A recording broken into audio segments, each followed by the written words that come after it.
Yo Gotti came out wearing a vest to the 42 Doug concert because there's people that might still be looking for him if they just got his brother. So he's not playing around at all, man.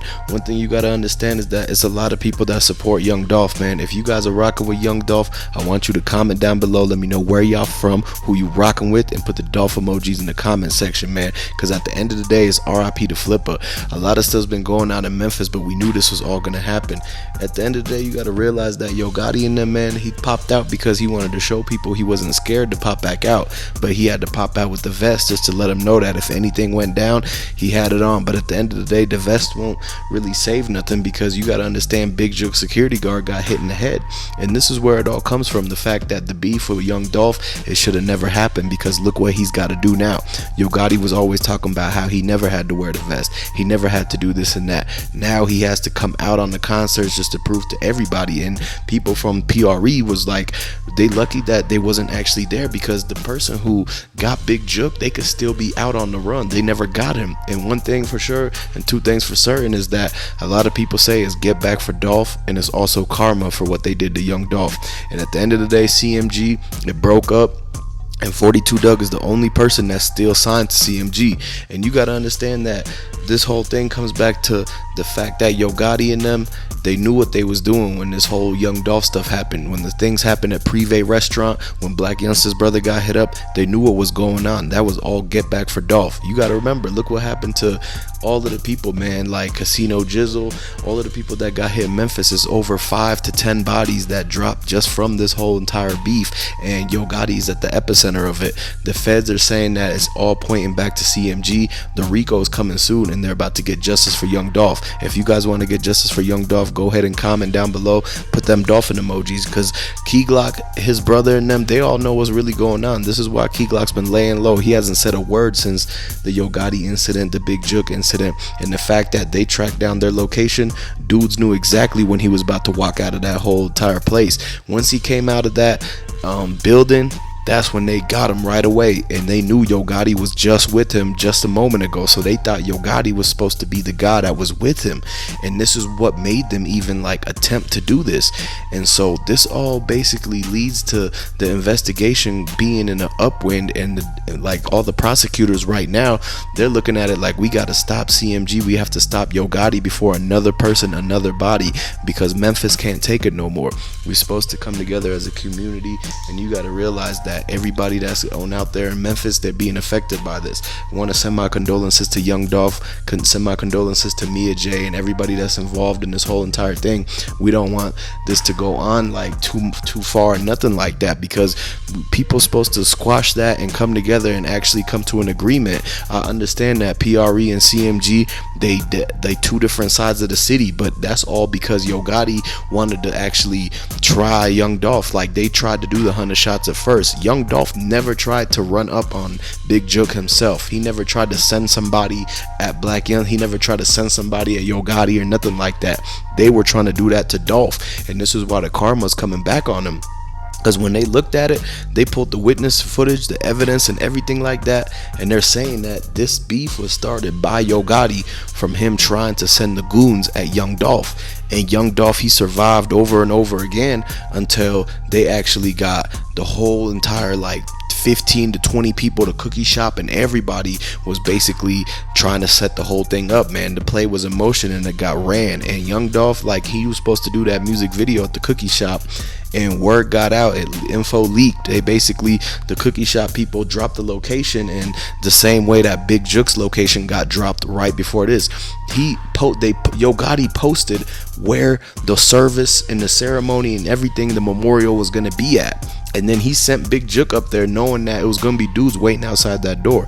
This is why this whole thing comes back to the fact that it was a setup, and it's just out of the ordinary. They got a lot of footage right now, and the footage shows as soon as Big Jook stepped out, he had a tuxedo on.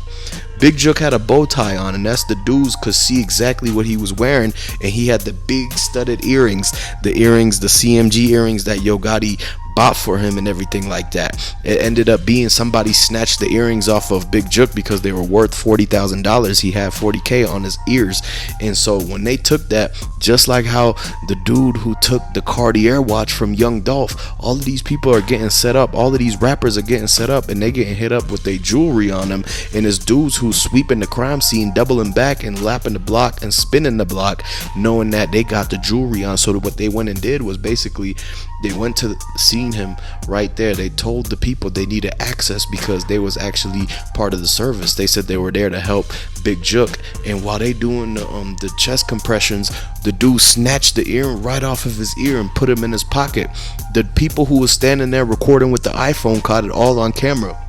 The sources in Memphis, people know exactly what happened in Memphis. It's a small town, and the word on the street is that this whole thing about Big Jook and Yo Gotti and everything, it was a setup and it was karma from the Young Dolph situation, whatever you look at it. If it wasn't the fact that if they didn't mess with Young Dolph, this would have never happened, man. Y'all understand that Young Dolph, he's the king of Memphis. They wanted a spot. They were jealous, envious, greedy, everything you could think of. And at the end of the day, for them to actually try to set up the king of Memphis in his own city like that at the cookie shop where he was trying to do business, get his $1.2 million out of that stash in the safe in the manager's office, then next thing you know, they throw a fire extinguisher at the back of Dolph's head, and this is when they actually try to drag him to the front room.